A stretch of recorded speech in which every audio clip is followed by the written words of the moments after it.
And we're back again. This one, we got a good one right here. Finally, justice has been served and done to a psychopath killer. Killer of a teenage girl sentenced to life in prison, 14 years after murder. It says, update. John Whitaker received life without parole for the second time Friday for the murder of Rachel Burkheimer. Yeah, here we go. Ever watch him? One of Rachel Burkheimer's murderers is set to be sentenced for the second time on Friday, 14 years to the day of her death. The 18-year-old teen was kidnapped in 2002, beaten and shot in a grave that twice convicted John Whitaker helped dig. Is it fair? Is it just? Is it justice? I don't know. I really don't know, says Bill Burkheimer, the victim's father. Tomorrow's resentencing in Whitaker does not bring closure for the Burkheimers' family. He said it is a wound that will never heal. This is not a moment of celebration for us. He said it is a victory, but also a loss all at the same time. It's really hard to explain. It's really hard to put into words. On Friday, Whitaker will be sentenced to life without parole again for his part in the 2002 kidnapping and murder of Rachel Burkheimer.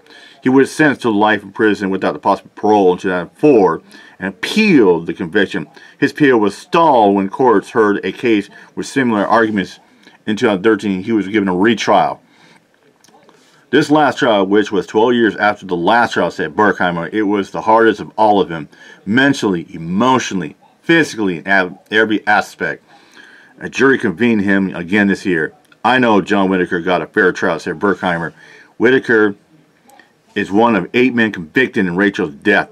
He was 19 when he helped dig Rachel's grave, taking her jewelry before her ex-boyfriend John Anderson, serving a life sentence, shot her to death. Every one of the defendants' families have lost one of their sons. The impact of this spreads out and touches a lot of people, says Burkheimer. He said tomorrow their family will be losing Rachel again. He said her sister described it as best. The sad part is when it's all over, it's like we have to watch her walk off into the sunset and say goodbye again. Whitaker is scheduled to be sentenced in Snohomish County Court Friday afternoon. Alright. Let's see if I can find the video. Here we go. Bang. Acts of unspeakable brutality and betrayal. He not only led her to the grave, he dug it. The voice of Bill Burkheimer breaks the silence of a courtroom for a second time. Old scars have been torn open.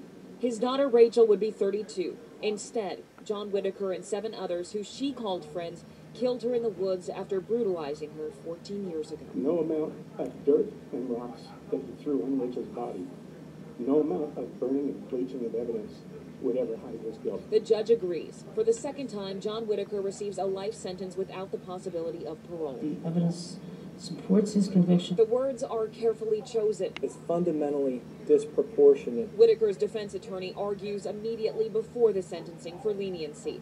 His actions, they say, are not as egregious as Rachel's ex-boyfriend, John Anderson, who pulled the trigger, killing Rachel. Mr. Whitaker played a role in that, and he played a significant role. Whitaker received 2 trials for his role. His first conviction in 2004 was overturned. A retrial that ended in June almost didn't make it to sentencing due to jury problems. So much effort, so much pain, only to have nothing change. It's another chapter in their life without their daughter. We will heal you. She showed us how to meet your fate with strength and grace, as she did 14 years ago today. Turning the page, an ending that brings little closure. Rachel will still be gone, and John Whitaker will be in prison for life.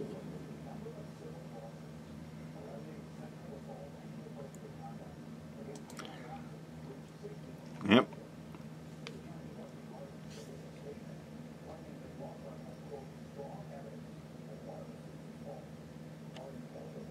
That said, I'm out of here. Mike Jop, peace out.